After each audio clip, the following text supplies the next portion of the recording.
सगळा गोंधळ घालून ठेवला हिने स्वतःचं पाप लपवायला. प्लीज प्लीज तुम्ही स्वानंदीला काही बोलू नका. तिची कंडिशन तरी बघा. मी जबाबदार आहे ना या सगळ्याला. मग प्लीज मला बोला.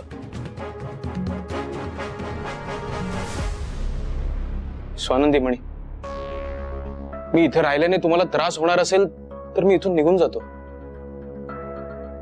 फक्त माझी एक रिक्वेस्ट आहे. तुमच्या बाळाचा जन्म झाला की त्याला फक्त एकदा माझ्या हातात द्या. त्याचा तो एक स्पर्श मला आयुष्यभर पुरेसा आहे. मग मी कधीही तुमच्या आयुष्यात येणार नाही. I promise. स्वानंदी, मला आज या जगामध्ये तुझ्या आणि आपल्या बाळाशिवाय कोणीही महत्वाचं नाहीये. कोण माझ्याबद्दल काय विचार करताय, मला समजून घेताय का नाही, मला अजिबात पर्वा नाहीये त्याची. मी इथून जातो निघून. फक्त एक गोष्ट लक्षात ठेव, तुला कधीही कसलीही गरज लागली तरी प्लीज मला कळव. मी धावत येईन तुझ्या मदतीला. शरीराने जरी तुझ्यापासून लांब असलो तरी मनाने आणि विचाराने तुझ्या आणि आपल्या बाळाच्या नेहमी जवळ असेल मी येतो. काळजी घ्या. एक मिनिट.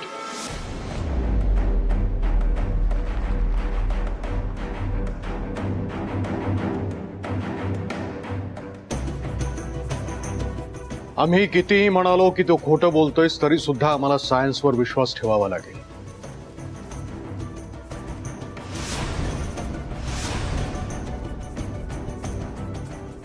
या डीएनए रिपोर्टवर आम्हाला विश्वास ठेवावा लागेल. हे सत्य आम्हाला स्वीकारावं लागेल. पण हे प्रकरण इतक्या सहजासहजी संपवता येणार नाही. तुला इथून बाहेर जाता येणार नाही. तुला इथेच राहावं लागेल माझ्या नजरेखाली जोपर्यंत मी सांगत नाही तोपर्यंत.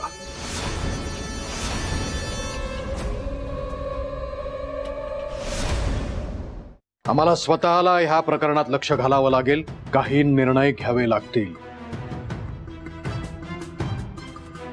तोपर्यंत आम्ही तुला इथून जाऊ देणार नाही. पण एक गोष्ट लक्षात ठेव, हे घर माझं आहे. इथे तुला तुझ्या मर्यादेतच राहावं लागेल. साहेब,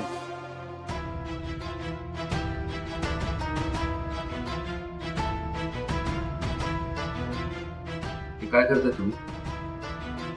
त्याला इथे राहायला सांगताय? नाही साहेब, हा इथे या घरात नाही राहू शकत.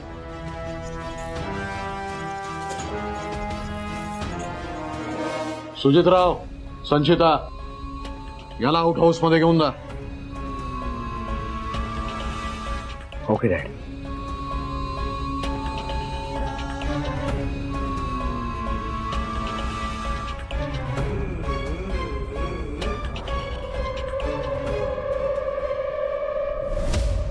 मणी,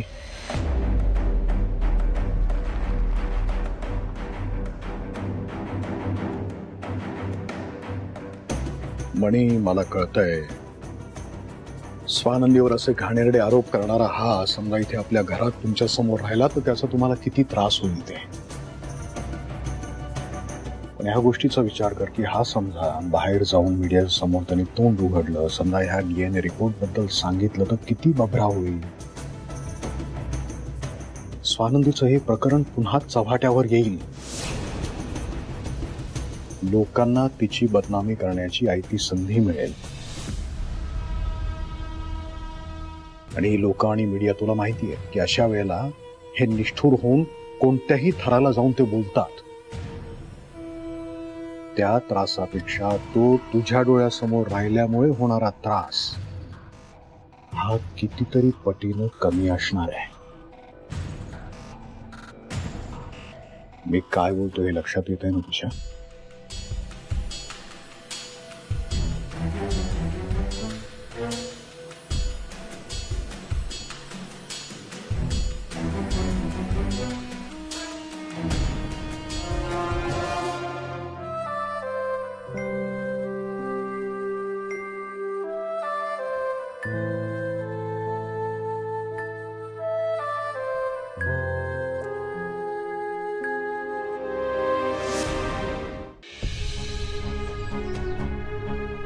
डॅड, रिपोर्ट्स पॉझिटिव्ह आहेत.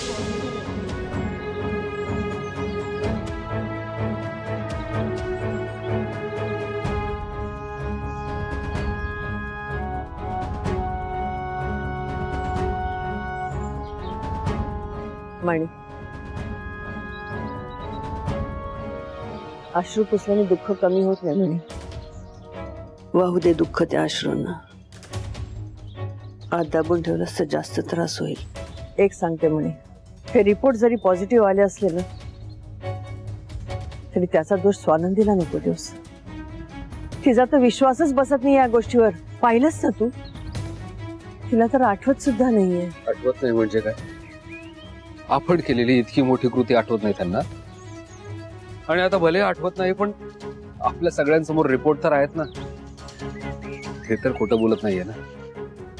मी सुरुवातीपासून दुष्यंतवर अविश्वास दाखवला, पण आता DNA रिपोर्ट आहेत, आपल्या सगळ्यांना कळलंय ते.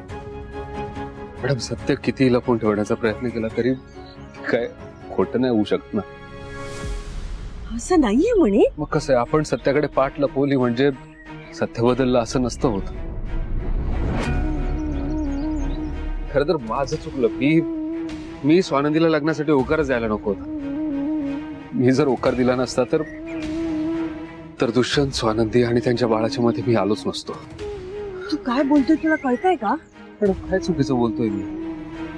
ते DNA रिपोर्ट चुकीचे सांगा ना तुम्ही. चुकीचे आहेत का ते DNA रिपोर्ट?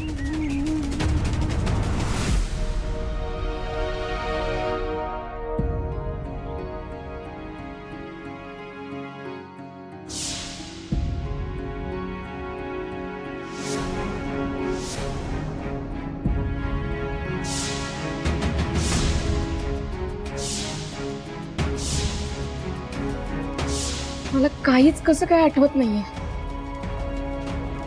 मी आणि दुष्यंत पार्टीमध्ये कधी भेटलो, कसे भेटलो, खरंच भेटलो का?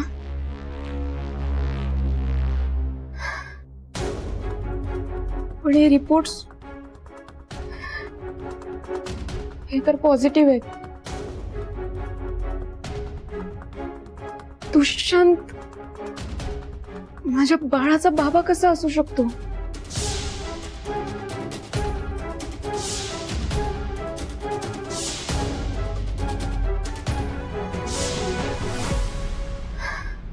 मी मनीष सरांना कसं तोंड दाखवू?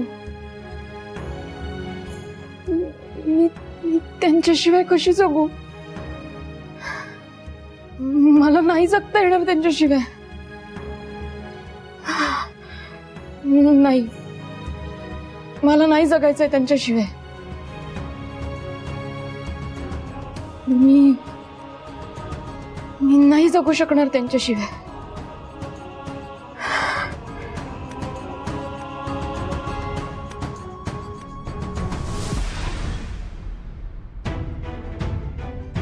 रिपोर्ट चुकीचे नाहीये तसं म्हणत नाहीये मी म्हणे, पण त्याच्यामुळे जे सिद्ध होते ते चुकीचं आहे.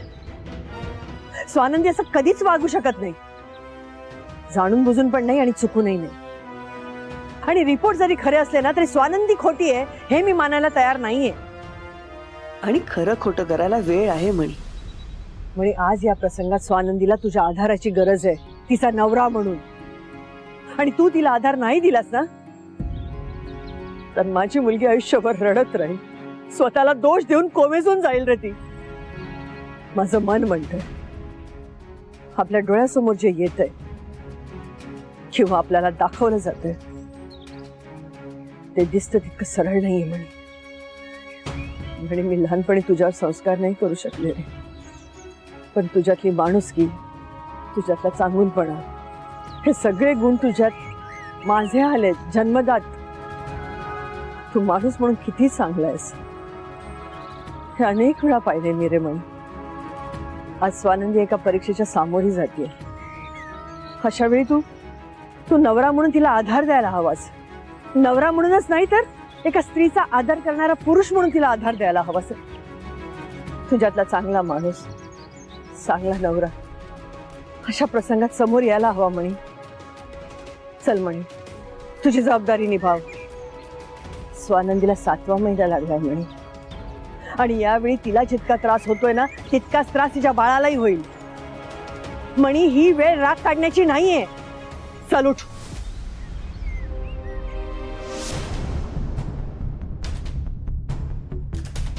हे बाळ फक्त स्वानंदीचं नाहीये, आमचं आहे.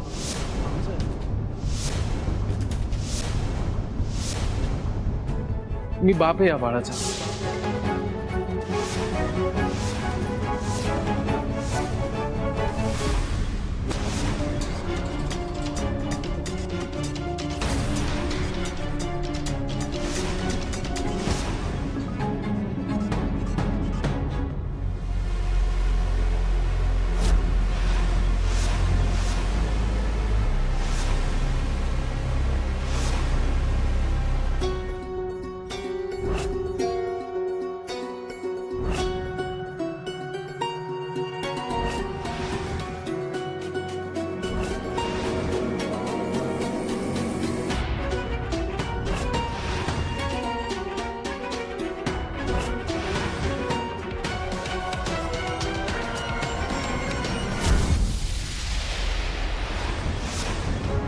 स्वानंदी सोड ते. काय करतेस तू? काय वेडेपणा चालू होता तुझा? स्वानंदी, तू फक्त तुला नाही आपल्या बाळालाही. स्वानंदी, स्वानंदी.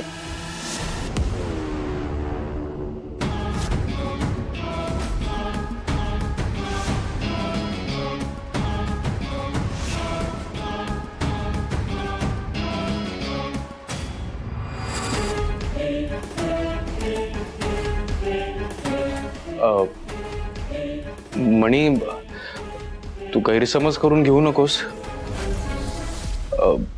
स्वानंदी काहीतरी वेडेपणा करत होती, मी फक्त तिला थांबवत होतो. म्हणी सर, मी मी माझं स्वानंदीला वेडेपणा करू दिला नाही त्याबद्दल thank you.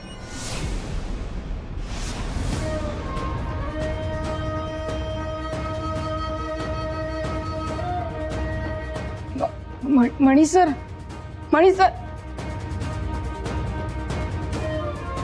Swanandi, I am really sorry.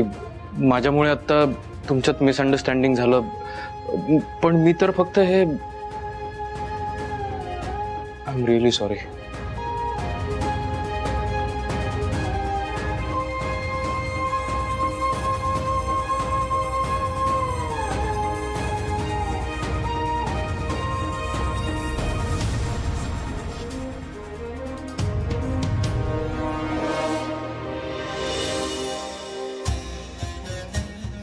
हा माझा राजा सुजित सरपोतदार,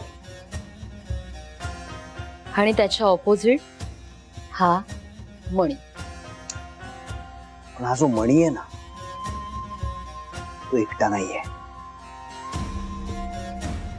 त्याच्या सोबत आहे स्वानंदी,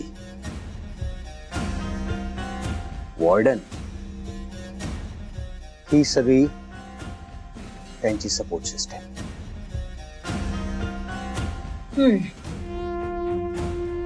आणि तुझ्या बाजूने फक्त मी आणि लंगडा घोडा मम्मा, तोही पडला.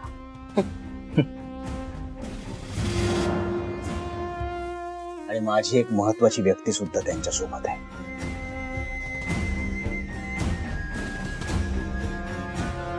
भालचंद्र सरपोतदार.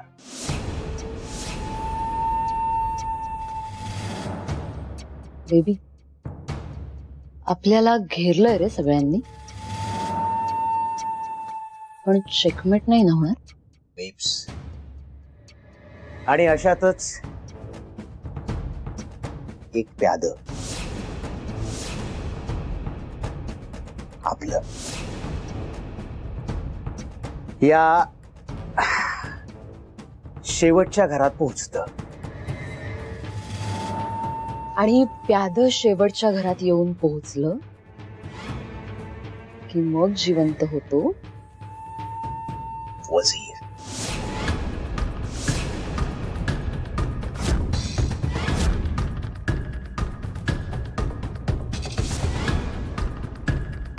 आणि एकदा का वजीर जिवंत झाला की काय होतं? चेकमेट.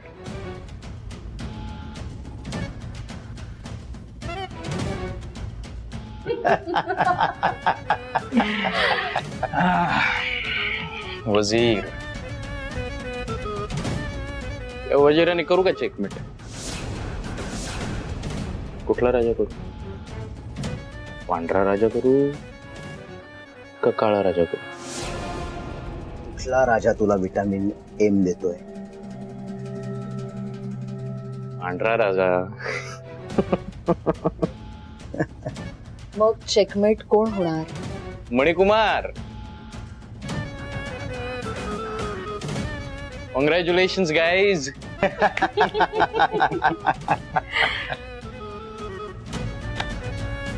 मग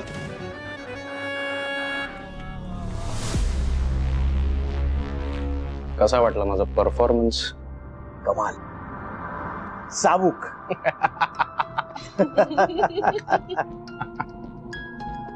पण दुष्यंत, मला खाली भीती वाटली होती हा, जेव्हा हा म्हणाला की मी जातो, मला नाही राहायचं इथे. खरंच मी खूप घाबरले होते. मला वाटलं आता संपलं सगळं, आता काही खरं नाही आपलं. पण डॅडनी वाचवलं आपल्याला. ऑफकोर्स डॅड थांबवणारच होते आणि तेच एक्सपेक्टेड होतं नाही का? And it is good for us.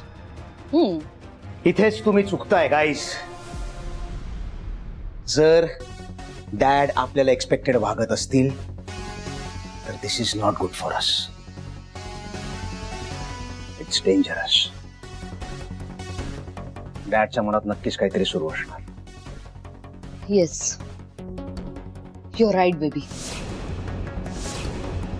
Dad असं वागतायत म्हणजे त्यांच्या डोक्यात नक्कीच काहीतरी शिस्त आहे. दुष्यंत, तुला सांभाळून राहायला लागणार आहे हा. डॅड तुला कधीही पकडतील, काही प्रश्न विचारतील, प्लीज सांभाळून राहा, अडकायला नकोस. बट तुझा परफॉर्मन्स कमाल होता आणि म्हणूनच त्यासाठी माझ्याकडून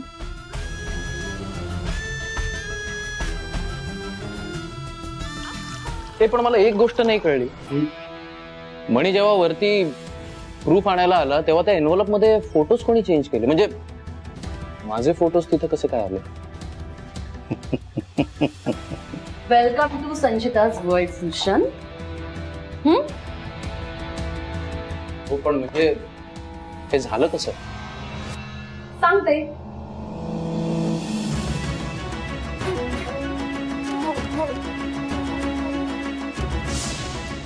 बणी, त्या हवालदाराने सांगितल्याप्रमाणे स्वानंदीच्या गुन्हेगाराचे सगळे पुरावे याच घरात असणार. हो मॅडम, ते पुरावे एकदा का सापडले ना, आपण स्वानंदीच्या गुन्हेगारापर्यंत पोहोचू. मी अख्खा बंगला शोधला पण कुठेच सापडत नाहीये. नक्की सगळीकडे नीट शोधलेस, काही बाकी राहिलंय? हा, एक गेस्ट रूम बाकी वरची. अरे मग चल ना, तिकडे जाऊन बघूया. चला.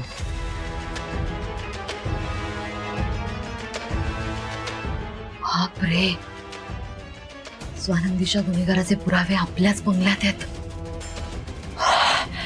काहीतरी करायला हवं.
अमेझिंग.